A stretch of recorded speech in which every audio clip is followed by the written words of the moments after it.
Muy bien. Ya, profe, ya estoy ¿Ya grabando. estás grabando, Ana María? Sí, señor, ya estoy grabando. Bueno, muy bien. Juan Criollo. Juan Criollo.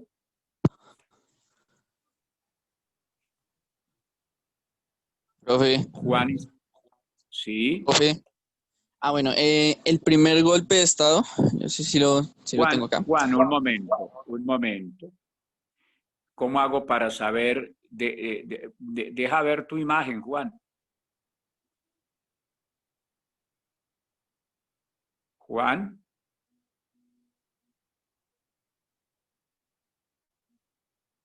Tu imagen.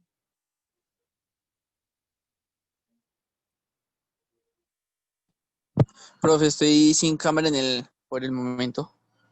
Ok, bueno. Entonces,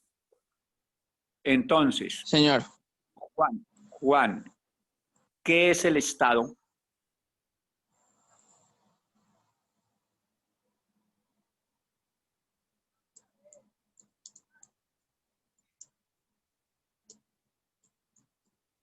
Tu concepto del Estado, Juan.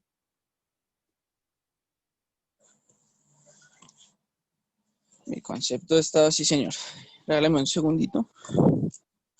No, pero es que no tienes que leerlo. Ese es lo que ya tengas en la cabeza.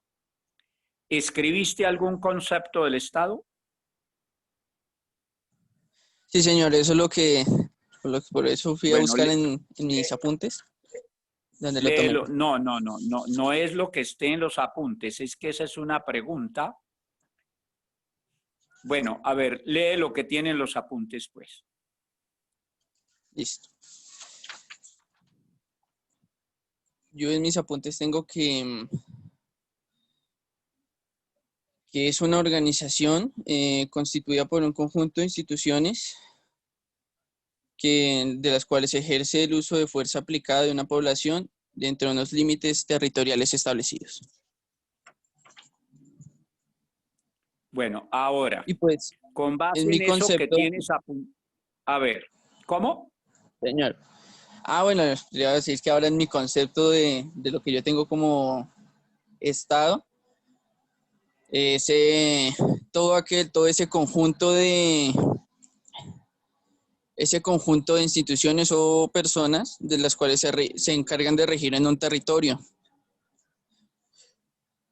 O bueno, así lo entiendo yo, ¿no? Es el concepto que he venido formando. Sí, pero No sé si me bueno, equivoco. y el concepto que yo le di.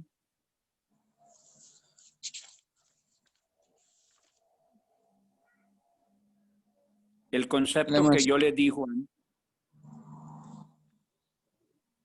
Si quieres leerlo, léelo y lo comentas, porque lo explicamos ayer.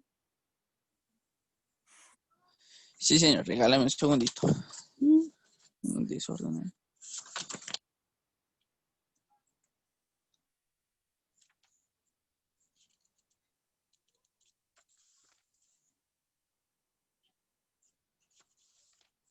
Bueno, pero no te puedes demorar mucho.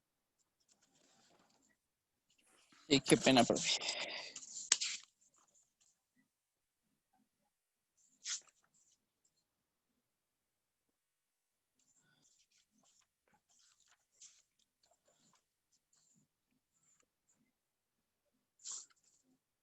Te voy a poner, Juan, por ahora un 2.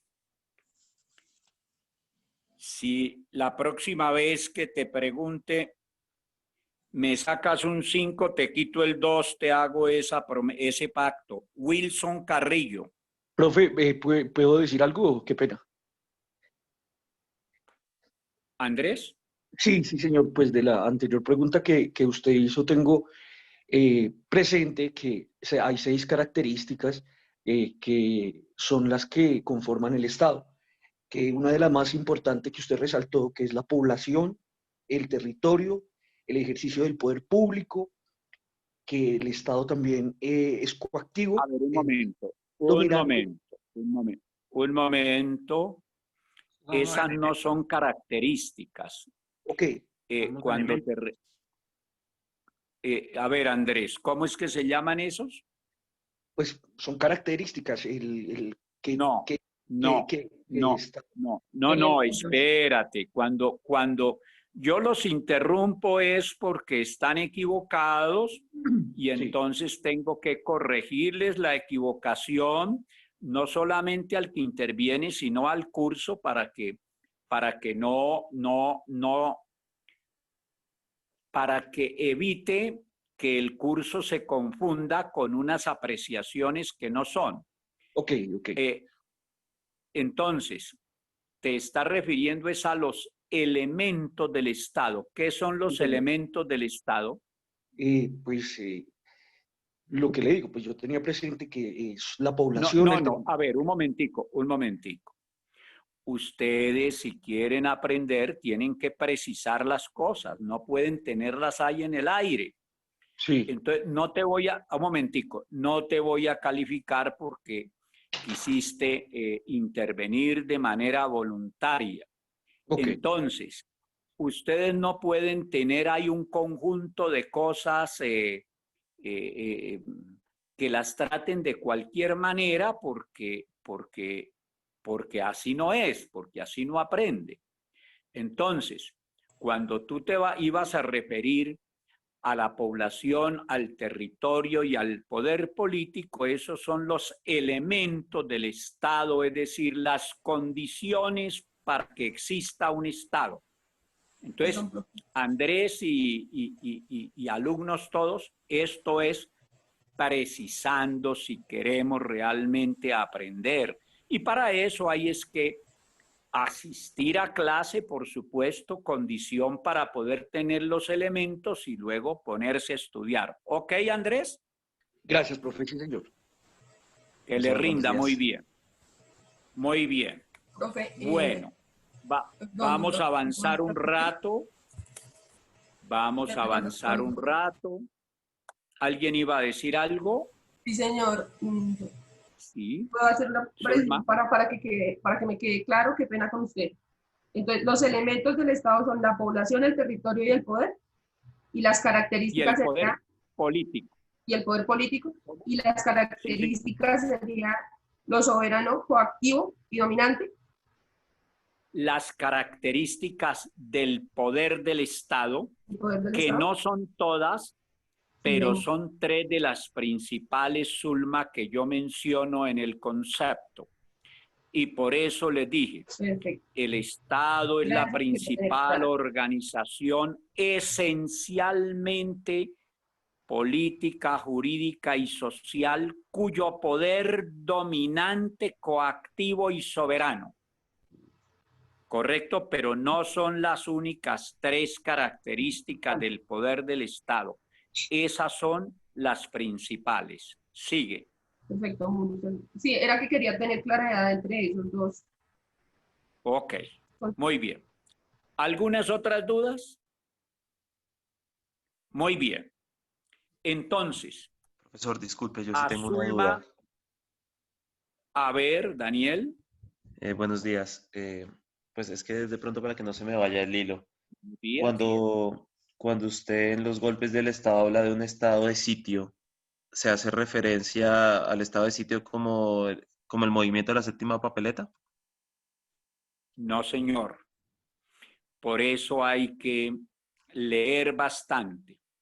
Cuando me refiero a la institución del estado de sitio en ese tema de los 5 golpes de Estado, es porque antes de la Constitución de 1991 existía una institución que se llamaba el estado de sitio. El país fue gobernado durante más o menos 60 años con base en esa institución.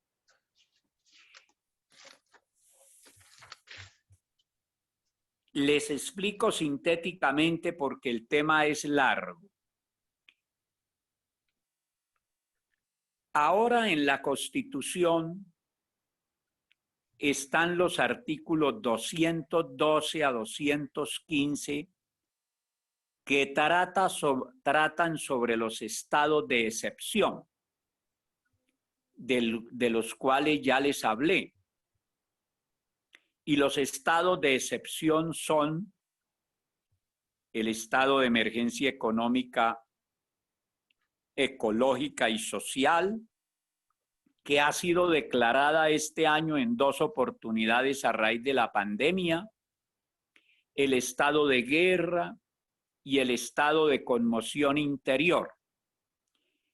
Esos no existían, esos estados de excepción no existían antes de 1991. Antes existía el estado de sitio, que era una institución que podía ser declarada por el presidente y durante ese tiempo él era el que legislaba, pero no tenía término como tiene ahora. Entonces, el propio presidente suplantaba al Congreso en su función legislativa. Era una figura medio dictatorial, con la cual, repito, se gobernó al país durante más o menos 60 años. ¿Te queda claro, Daniel? Sí, señor. Gracias. ¿Y por qué la menciono allí? ¿Por qué al hablar de los 5 golpes de Estado menciono el estado de sitio? Porque el decreto a través del cual se convocó la asamblea, que no podía convocarse porque no estaba prevista constitucionalmente, porque una cosa era la conveniencia de reformar la Constitución, que era necesario hacerlo, pero debía hacerse de acuerdo con el ordenamiento jurídico entonces vigente. Entonces se utilizó para convocar la asamblea un decreto de estado de sitio, y el estado de sitio existía para conservar el sistema y no para modificarlo. Por eso es que en el decreto de convocatoria se da el primer golpe de Estado a cargo del presidente, que era en ese momento Gaviria. Ese fue uno de los 5 golpes de Estado. Y por eso, si ustedes quieren entender el constitucional, tienen que ocuparse de temas como este. ¿Por qué? Porque la Constitución del 91 es espúrea. La Constitución del 90, claro, eso no lo dicen muchos, porque aquí nos congraciamos con lo que dicen unos pocos y porque nos da hasta miedo decirlo. Yo fui perseguido, entre otras razones, por hablar de esos 5 golpes de Estado en el Senado. Y es claro, yo había sido promotor de que la Constitución del 86 se reformara.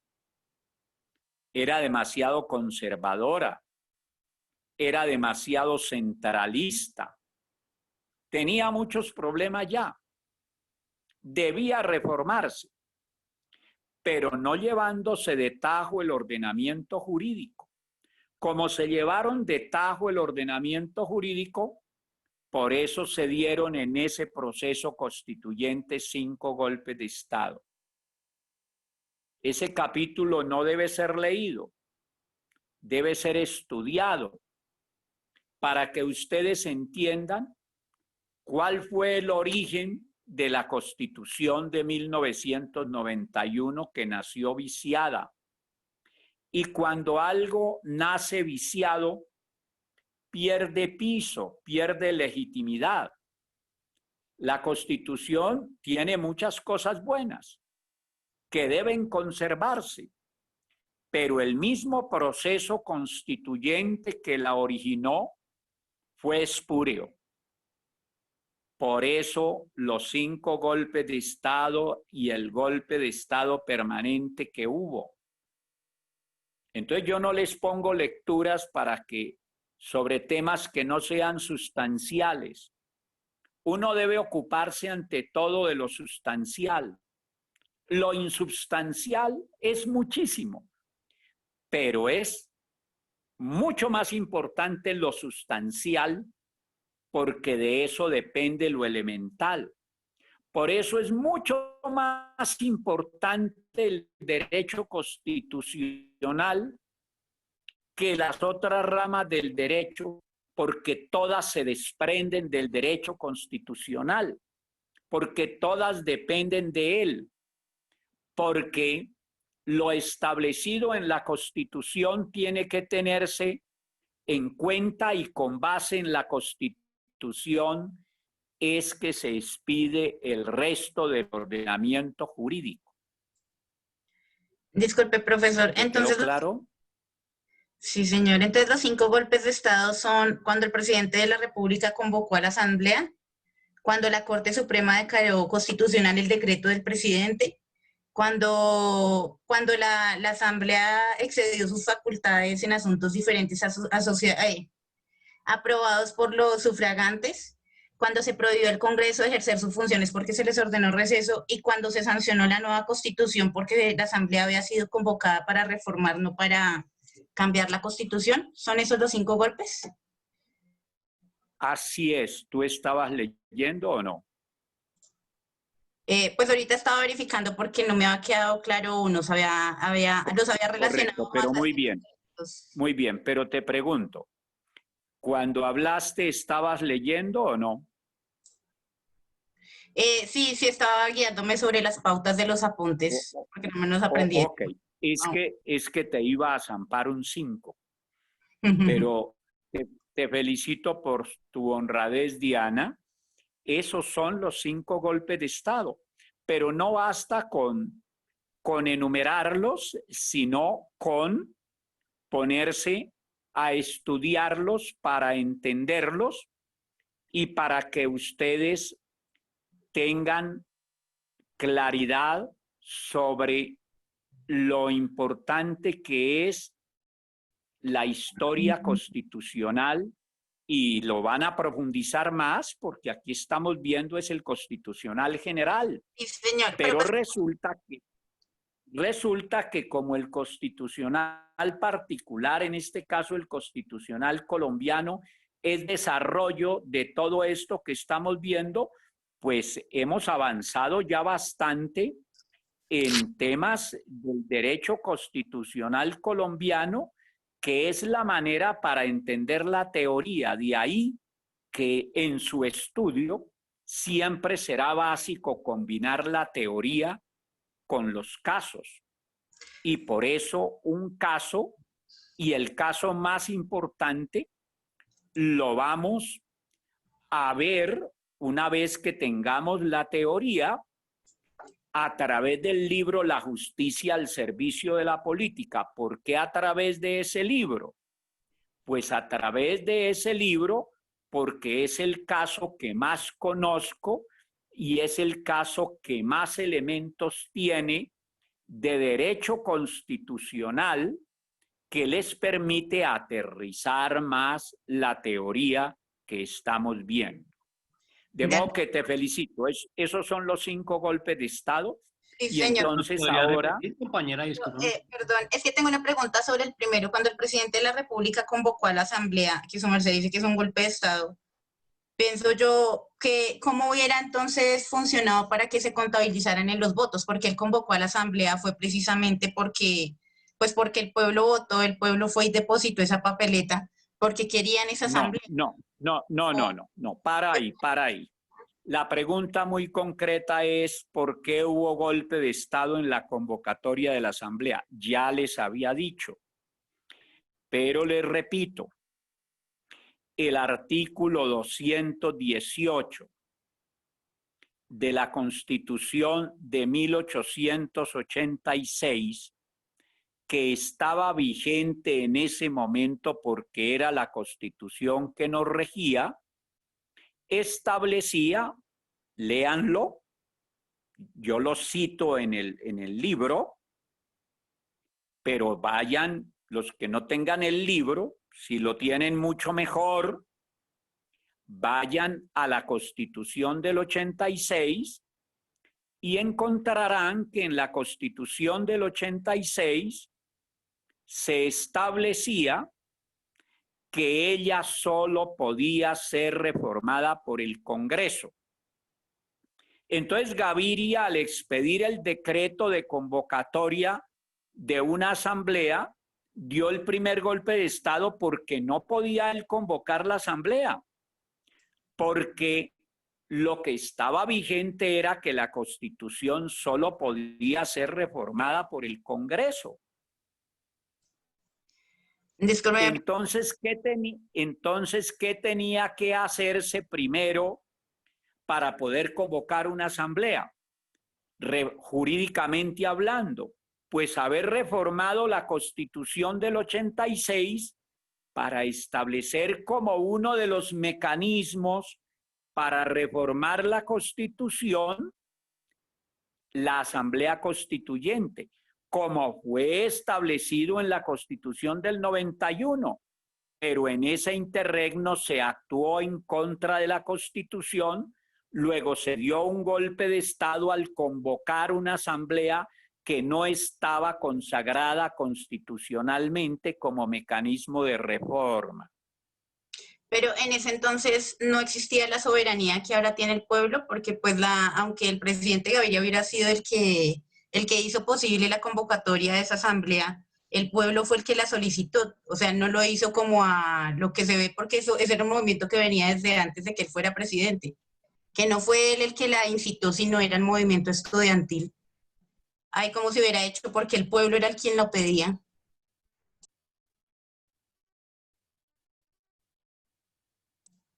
O en ese Muy momento importante, no tenía y soberanía. es muy clara la respuesta y la tengo en el libro, y la tengo escrita en el libro hace rato. El pueblo si hubiera podido hacerlo directamente como constituyente primario, pero lo hizo fue un poder constituido, el del presidente de la República, que es un poder limitado, jurídico, reglado. Pero discúlpeme, doctor, y quiero que de pronto es un poco vacío en la historia. Digamos, tengo de pronto un vacío, pero luego la reforma no se da por la implementación de la séptima papeleta en un congreso y donde la séptima papeleta logró un número importante en el censo electoral que permitieran la reforma de la Constitución en 1991. ¿O estoy errado, la verdad? Por eso le ruego el favor, me aclare. ¿O cuál fue el papel que jugó esa séptima papeleta? Porque hasta donde yo tenía entendido, o hasta donde de repente me lo enseñaron, fue que esa fue la voluntad del pueblo con esa séptima papeleta para buscar la Asamblea Nacional Constituyente. Obviamente, si no existía, pues porque lo desconozco, si era una manifestación del pueblo. Entonces, no sé si me puede aclarar ese tema. Muy bien, claro que se lo aclaro. Con la séptima papeleta engañaron a los colombianos. Primero, la séptima papeleta, la llamada séptima papeleta, que se llamaba así porque entonces se realizaban 6 elecciones. Y entonces se le llamó la séptima papeleta porque eso, según se presentó, era una nueva elección. Entonces, pero le aclaro los conceptos para que entiendas bien, Ricardo, y lo entienda el curso, el proceso que se llevó a cabo. Resulta que yo le dije que el pueblo puede actuar como constituyente primario en 2 ocasiones fundamentales. Una, para desconocer el orden jurídico existente de manera revolucionaria, porque su soberanía ahí no está juridificada. Entonces puede hacer lo que le dé la gana y si lo impone, listo, fue una decisión política del constituyente primario. Pero cuando el pueblo actúa para cambiar algo a través del orden jurídico vigente, tiene que hacerlo de acuerdo con ese orden jurídico vigente. Entonces, la solicitud hubiera podido darse para reformar la Constitución que no permitía que ella se reformara sino a través del Congreso. Entonces, ese fue el mecanismo que buscaron para imponer el criterio del gobierno de ese momento, y el gobierno de ese momento estaba en cabeza de Gaviria, que propició ese golpe de Estado a través de un subterfugio que fue el de la séptima papeleta y que la han seguido mencionando como gran cosa, pero que en el fondo es un engaño que se le hizo al pueblo porque está distanciado de los cánones jurídicos que entonces regían. Eso es absolutamente claro. Y así lo tengo escrito hace 29 años en mis libros.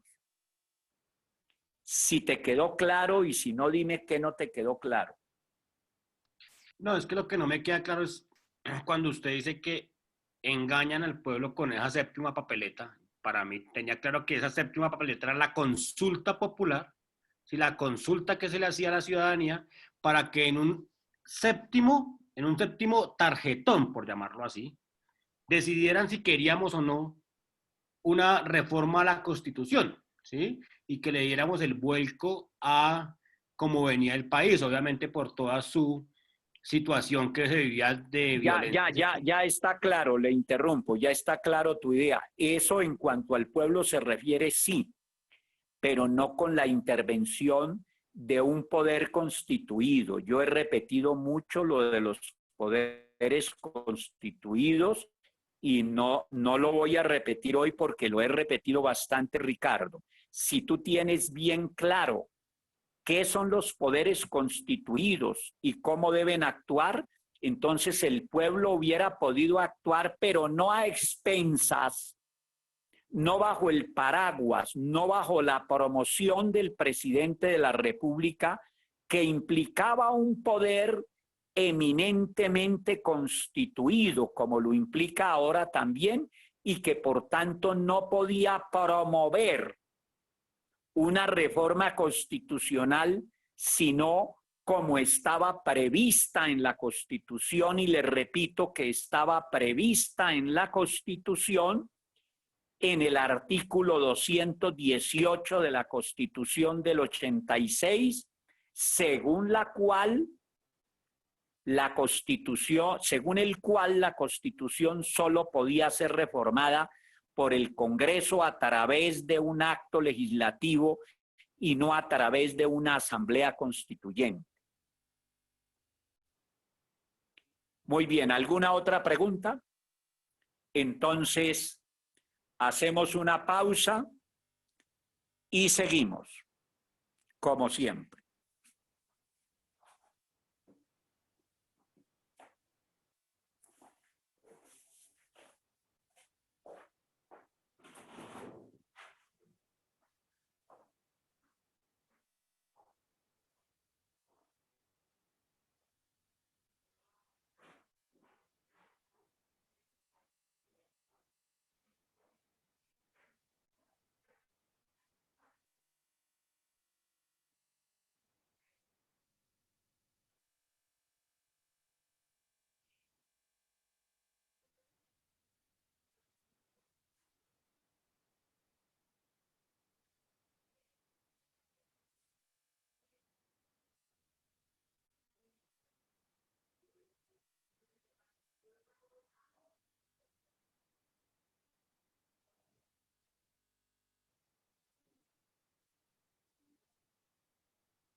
Bueno, continuamos.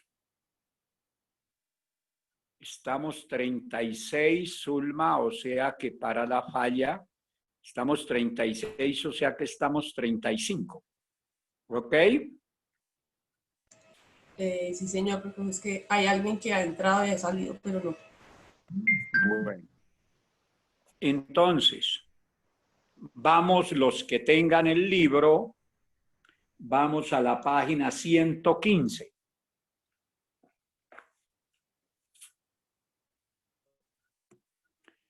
Párrafo final, leamos 2 párrafos.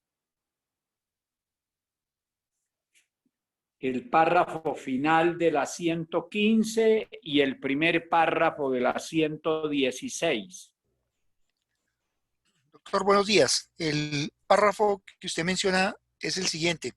El Estado Nacional actual, producto de la superación del feudalismo y la aparición del capitalismo, se fue formando a través de la eliminación y la absorción de los ordenamientos jurídicos existentes en la Alta Edad Media por un proceso de monopolización de la producción jurídica. Se hace entonces el tránsito al Estado constitucional burgués, es decir, al Estado liberal. Siguiente párrafo de la página 116. En el anterior proceso tiene suma importancia la paz de Westfalia, que puso fin a la guerra religiosa de los 30 años en Europa, 1618-1648. A partir de ella, al desaparecer el feudalismo y emerger el capitalismo, comienza el proceso de consolidación de los estados nacionales, pues fue allí que la integridad territorial se erigió como un principio que consagra la existencia de los estados frente a la concepción feudal de que territorios y pueblos constituían patrimonio hereditario. Por esta razón, la paz de Westfalia marcó el nacimiento del Estado-Nación que ahora empieza a ceder ante el proceso de globalizador. Punto, doctor. Muy bien, Charles. Bueno, entonces, mire, los procesos políticos son muy lentos, los grandes procesos políticos. Nosotros hicimos una síntesis de cómo ha sido el Estado, cómo ha sido la organización política, y llegamos al Estado nacional actual. Y ese Estado nacional actual fue producto de los acuerdos de Westfalia, Alemania. Y esos acuerdos pusieron fin a una guerra religiosa que duró 30 años. 30 años. Y sobre ese acuerdo de Westfalia está construido, oigan bien, está construida la actual organización política.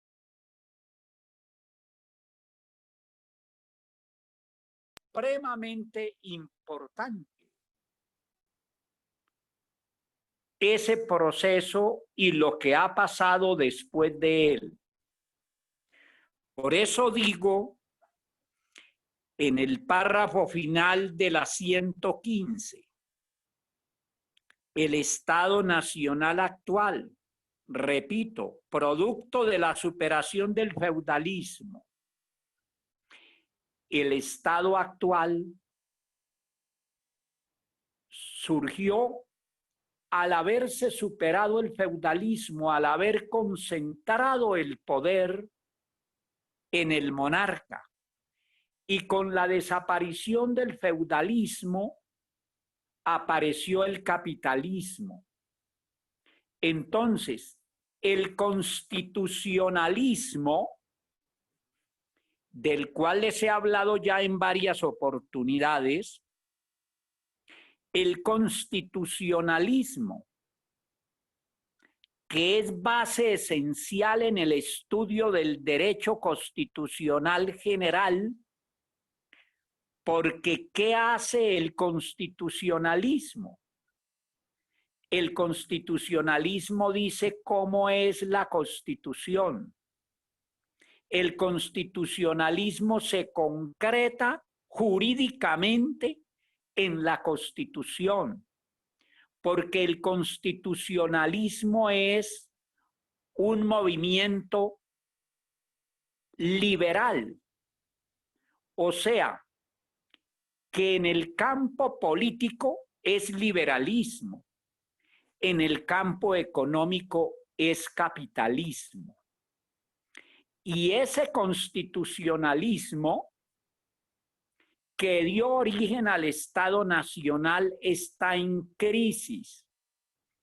Y está en crisis por la globalización, porque la economía se globalizó y no en la misma proporción la política y el derecho. De ahí la importancia de la conferencia que les planeé y que los que no quieran asistir a ella, perfecto, pero el trabajo sí lo realizan, porque resulta que del sistema de Westfalia, sistema con el cual aparecen las bases para la democracia, eso ha incidido de manera muy determinante en el ordenamiento jurídico de los estados, el ordenamiento jurídico básico a través de las constituciones, consagrando el Estado Nacional, pero ese Estado Nacional ahora está en crisis por el fenómeno de la globalización. Y entonces, ahora cuando debe aparecer un nuevo orden mundial, no solo a raíz de la pandemia, sino a raíz de factores como la crisis del Estado Nacional, entonces debe aparecer, según mi criterio, pero el que me lo rebata con argumentos, porque empiezan a rebatir y eso es lo importante, con argumentos serios, pues le zampo un 5. Ese Estado Nacional debe ser reemplazado por un Estado regional. ¿Por qué? Por una elemental razón. Porque la integración, la mayor integración política, permitirá que la organización política le haga mayor contrapeso a los efectos negativos de la globalización económica que ha generado tantas asimetrías, tantas desigualdades y que se ha impuesto a través del modelo económico del neoliberalismo. Por eso en Colombia se consagró en 1991 el Estado Social, pero el Estado Social ha sido menguado por la aplicación del modelo neoliberal al que la Constitución de 1991 le abrió el camino, porque ella establece un Estado intervencionista, pero estableciendo un Estado intervencionista le abrió paso al modelo neoliberal. Por eso en la plataforma Vaya Uno de Ustedes en la plataforma que tiene que ver con la sesión del lunes. Ayer les incluí un documento bien importante. Se titula La lentitud en los indispensables cambios políticos. La paz de Westfalia, base fundamental en la construcción de un nuevo orden mundial por siglos. La paz de Westfalia es la base de la construcción de un nuevo orden mundial. Y en ese orden mundial, el orden político es fundamental porque de la política parte todo. Y digo en el título de lo que les escribí. Y por ende en las transformaciones de la organización política, en este caso a través del surgimiento del Estado-Nación, que ya no responde a las necesidades del presente y menos del futuro. ¿Ya se ubicaron en la plataforma? Sí, señor, como tal en la sesión número 9. Ok, entonces siga leyendo y ahí en adelante para ir combinando trabajo de ustedes y mío, y yo voy explicando en lo que considere que debo seguir explicando. ¿En dónde quedó usted, doctor? En futuro, leí el título. Sigue el orden llamado de Westfalia.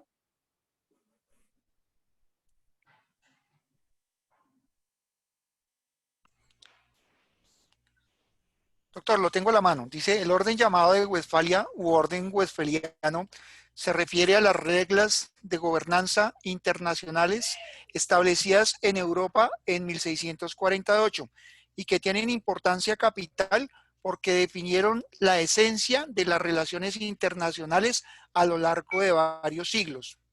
Es decir, mire, ¿por qué en Europa en 1648? Porque en 1648 terminó la guerra religiosa que duró 30 años.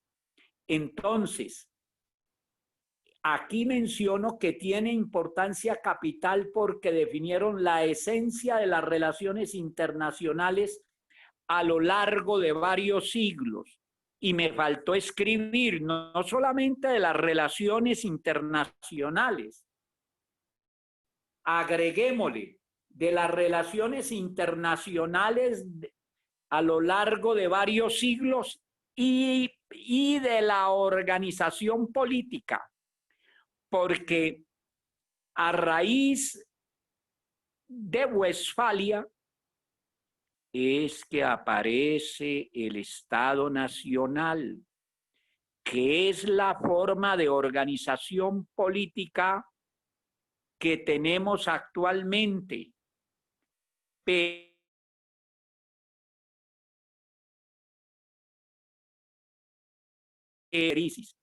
es que han pasado de 1648 al año 2020. Esos son muchos años y todavía tiene vigencia. Pero esa es la situación actual del mundo en materia constitucional que en mi concepto debe resolverse a través de un Estado regional primero y luego de un Estado mundial. ¿Cuándo? Nadie lo sabría. El feudalismo duró 1200 años aproximadamente. Y en Colombia todavía hay sectores en que vivimos en el feudalismo. De modo pues que este proceso es muy importante y por eso siga la muerte.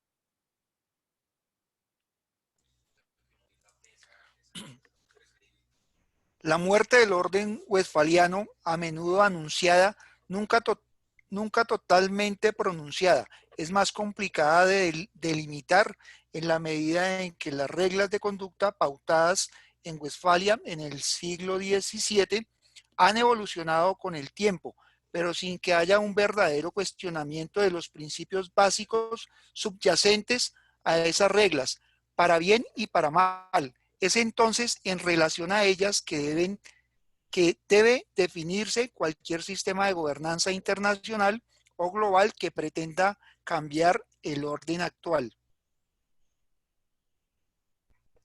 ¿Cuál es el origen?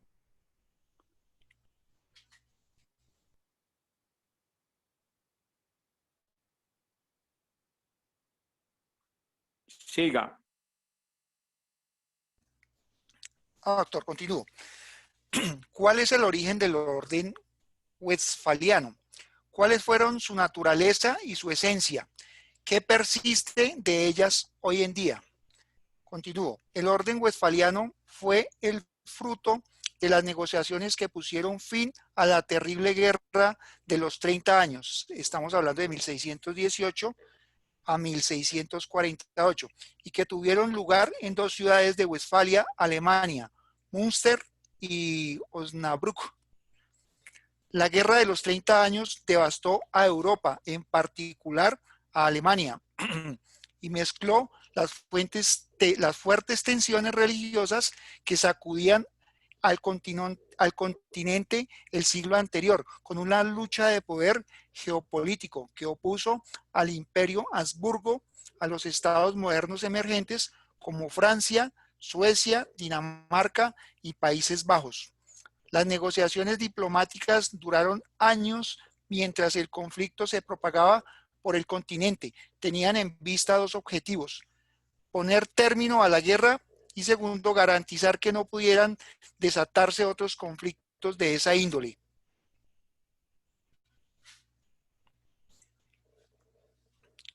¿Continúo, doctor? Sí, señor.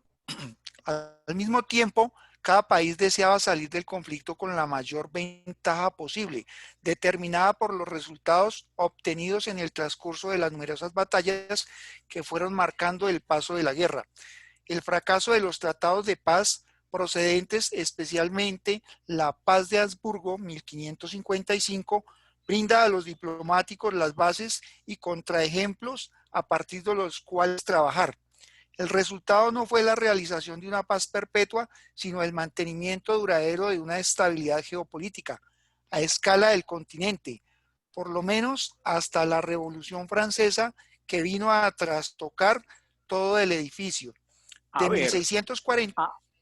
Ahí sí lo interrumpo. Ok, ahí lo interrumpo por esto. Hay un gran periodo entre Westfalia y la Revolución Francesa. ¿Por qué? Porque con Westfalia aparece el Estado Nacional, pero aparece el Estado Nacional bajo la monarquía absoluta, que fue la manera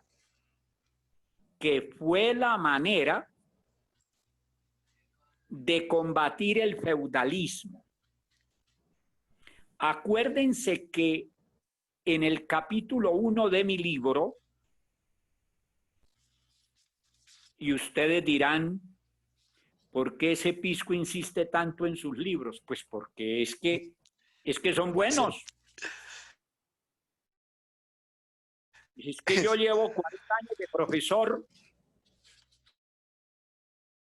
y entonces ahí he logrado concretar algo. Aprovéchenlos. En vez de estarse quejando de que yo mencione mi autor. Entonces, por eso en el libro está reflejado esto. Hasta la Revolución Francesa tenemos una monarquía absoluta. Y ese fue un gran periodo de la historia, pero Westfalia continúa vigente después de la Revolución Francesa Porque continúa vigente el Estado Nacional y porque actualmente continúa vigente, así está en crisis. ¿Qué pasó en Francia? Que es trascendental. En Francia aconteció que entonces continúa el constitucionalismo, pero esta vez sobre la base de la democracia. Es decir, aparece realmente el constitucionalismo. Y entonces, por eso digo aquí que la Revolución Francesa trastocó todo el edificio montado en Westfalia, pero aún trastocándolo sigue vigente. Entonces, ustedes con esto deben estar cimentando su conocimiento acerca de la política, porque el Estado es un hecho esencialmente político. Y con esto tienen que entender la relación inextricable que existe entre la política y el pensamiento político. Vayan a la página donde termina el capítulo 1. El último párrafo de la página 43, repasémoslo para que entiendan, por ejemplo, la transición que hubo de Westfalia a la Revolución Francesa. Si me permite, profesor, ya lo tengo. Léelo. Las ideas políticas como parte o segmento importante de la política como ciencia emergen de los hechos y circunstancias que viven la sociedad y el Estado, es decir, la política como actividad, con base de las cuales en las nuevas necesidades de estos se construyeron y que obedecen al ser concomitantes. Por eso la historia política comprende la historia de los hechos políticos y la historia de las ideas políticas. Muy bien, Wilson. Entonces, repasemos el último párrafo del escrito que les hice ayer. El resultado no fue la realización de una paz perpetua. No existe la paz perpetua. Siempre las relaciones humanas, las relaciones entre humanos oscilarán entre el entendimiento y la confrontación. De ahí que las buenas instituciones eviten problemas. Como en Colombia tenemos unas instituciones deficientes, entonces hemos vivido en guerra. Por eso digo aquí, el resultado no fue la realización de una paz perpetua, sino el mantenimiento duradero de una estabilidad geopolítica a escala del continente, de Europa, por lo menos hasta la Revolución Francesa, que vino a trastocar todo el edificio. Entonces, el último párrafo de la página 43 nos está ratificando que el hecho político era que existía la Revolución Francesa. El hecho, digo mal, que el hecho político era que existía la monarquía. El hecho político es que al surgir el Estado Nacional, surgieron las monarquías absolutas. Al surgir el Estado Nacional, aparecieron las monarquías absolutas. Ese era el hecho político.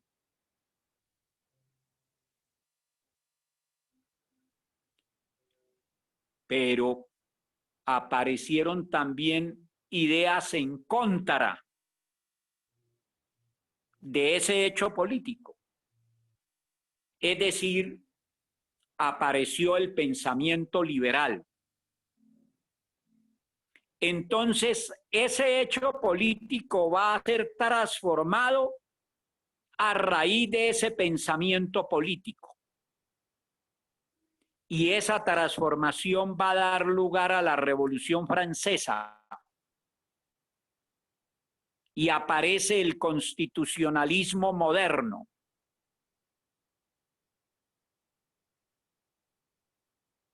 Entonces eso les hace ver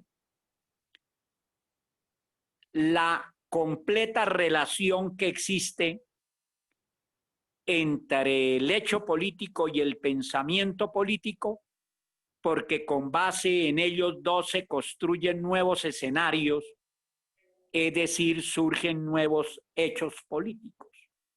Entonces ahí estaríamos hablando de la ciencia de la política.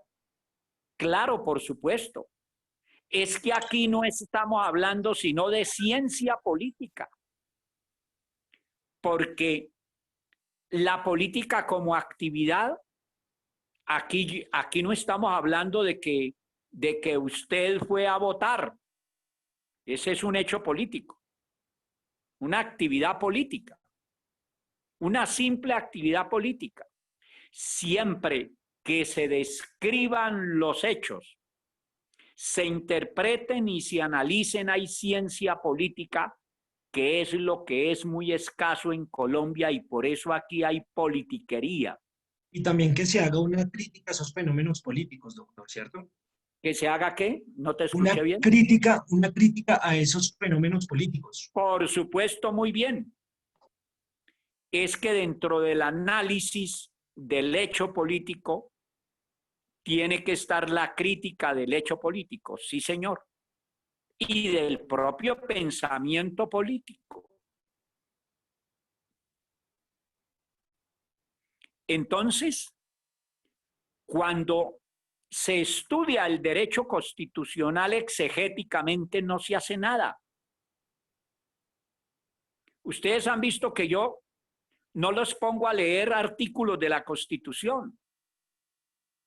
Eso los leen ustedes y los van a entender si tienen las bases con qué analizarlos.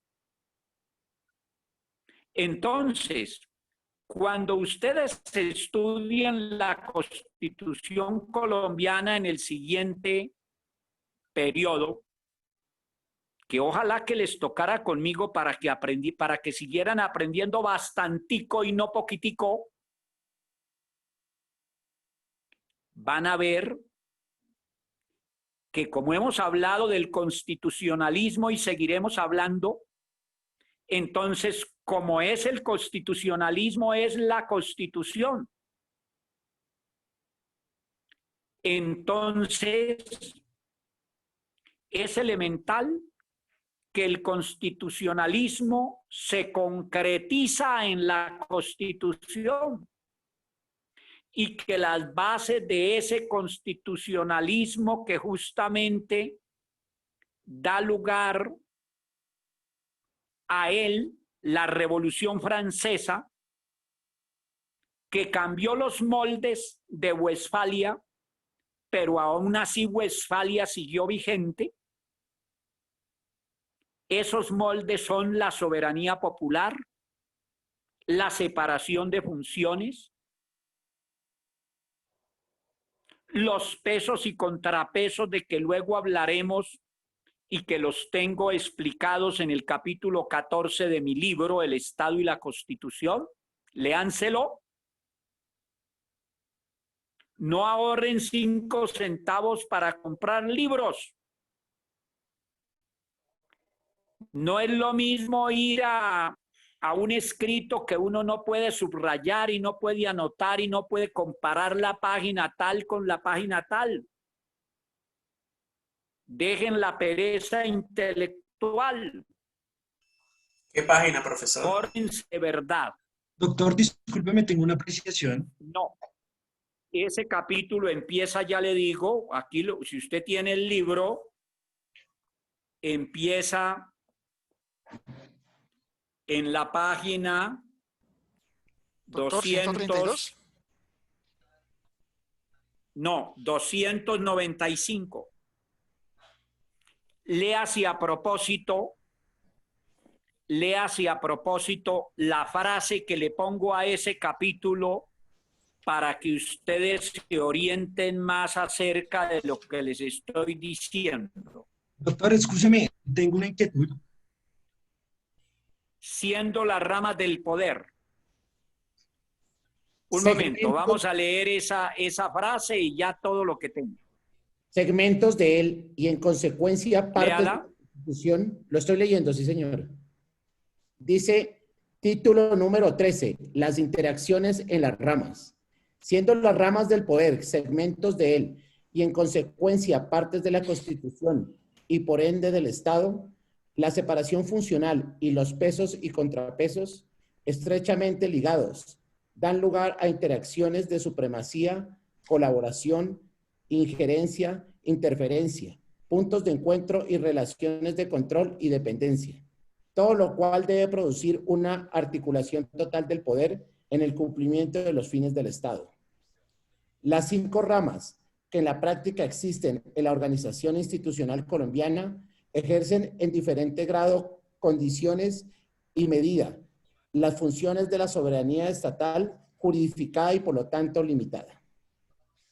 Miren, entonces, ¿esto qué es? Esto es producto del constitucionalismo, porque entonces hay separación de funciones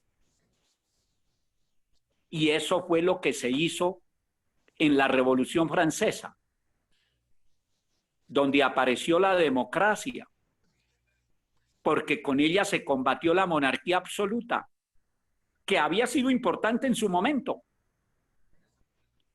porque con ella se había podido derrotar la dispersión política que existía en la Edad Media.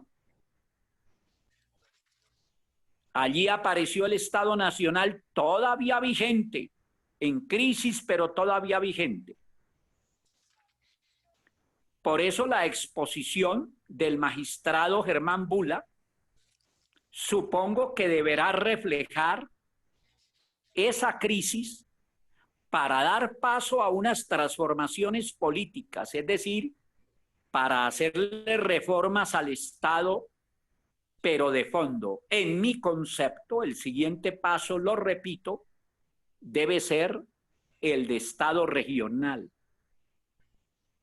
Y dirán, ese viejo profesor, bueno, yo no me siento viejo, voy a cumplir 70 por estos días. Y me siento brioso todavía. Ese Estado nacional debe ser reemplazado por un Estado regional y por un Estado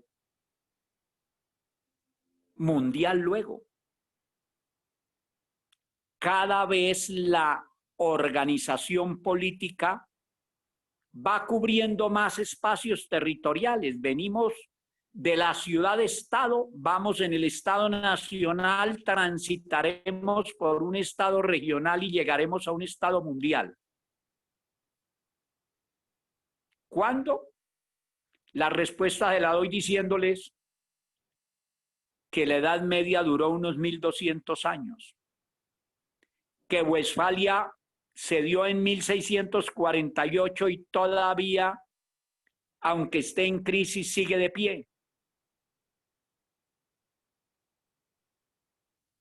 ¿Alguien iba a decir algo o a preguntar? Sí, señor. Doctor, me surgió una inquietud en el capítulo 1, cuando habla sobre la política, dice naturaleza y concepto. Y en el primer párrafo es donde dice la política del vocablo griego polis o ciudad, ¿verdad? En ese caso, Sí. yo me atrevería a concluir nomás con eso que acabé de leer, que ese fenómeno político nace es principalmente del pueblo, porque es que cuando vemos esa definición de polis o ciudad, cuando saco un sinónimo de ciudad, me aparece principalmente el pueblo. Entonces, o sea, en esta apreciación que yo hago, yo me atrevería a decir que el inicio de la política se da especialmente y específicamente en el pueblo. A ver, es que por supuesto no puede haber política sin pueblo, como tú lo dices. Lo que pasa es que la política, váyanlo entendiendo, tiene que tener relación con lo social. Si no hay incidencia de orden social en cualquier aspecto, no hay política. Voy a ponerles este ejemplo. Hay un puente en cualquier parte de Bogotá o del país. El puente se construyó. Construir el puente no es un hecho político. Pero si el puente se cae, se convierte automáticamente en un hecho político porque va a afectar a la sociedad. Entonces, ojo, que lo político tiene que ver con lo social. Cualquiera de ustedes tiene su pensamiento en cualquier tema, se lo expone a la sociedad o a cualquier grupo, ahí inmediatamente está generando un hecho político. Son muchísimas las connotaciones de la política y eso se refleja en el Estado que cubre todos los intereses humanos. Entonces, antes de que olvide, si este documento que les hice ayer, ustedes terminan de leerlo entre hoy y mañana, lo distribuí en las clases de lunes, martes y miércoles. Ahí está todo el documento. Entonces van a entender los que asistan, ojalá que asistieran todos y dejaran la pereza, van a entender mucho mejor la conferencia y van a avanzar en temas que más adelante vamos a seguir profundizando. El nuevo orden mundial debe darse en diversos campos. Uno fundamental es el político. O sea, que debe implementarse un constitucionalismo global. Y eso en esta materia es vital entenderlo a cabalidad. Y es muy importante entender el megasistema, como lo titula el conferencista de Westfalia, porque eso nos hace entender con mayor claridad qué debe pasar en materia constitucional y en materia política después de la pandemia en el mundo.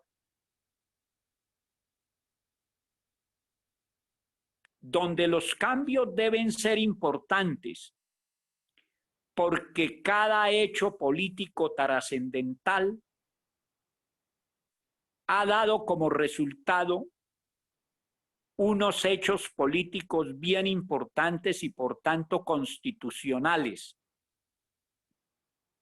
Ejemplo entre tantos que podemos colocar: la Segunda Guerra Mundial, donde perdieron la vida unos 60 millones de seres humanos, dio lugar a la aparición de Naciones Unidas. Eso lo tengo resumido aquí en lo que les escribí ayer. Pero Naciones Unidas, la Carta de Naciones Unidas, es como el embrión de una constitución mundial. Repito eso tan importante. La Carta de Naciones Unidas es como una especie de embrión mundial. Digo, especie de embrión de constitución mundial. Pero resulta que como lo que hubo fue una guerra, entonces Naciones Unidas redujo su propósito a 2 renglones vitales, pero muy limitados: a buscar la paz y la seguridad internacional y a convertir el derecho internacional en un derecho de colaboración,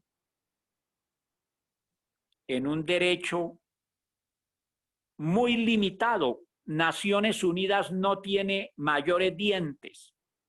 Hay que dárselos para que aparezca una especie de autoridad o gobierno mundial que se ocupe de temas como el calentamiento global, como los derechos humanos, como las drogas psicotrópicas, como las migraciones, como la pandemia del COVID-19, etcétera.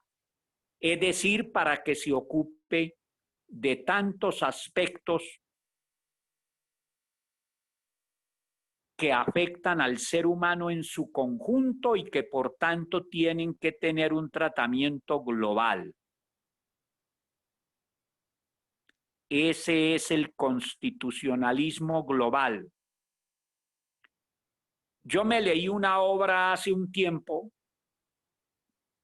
de un autor italiano que les recomiendo, que se llama Luigi Ferrajoli o Ferrajoli, es italiano. La titula El constitucionalismo más allá del Estado.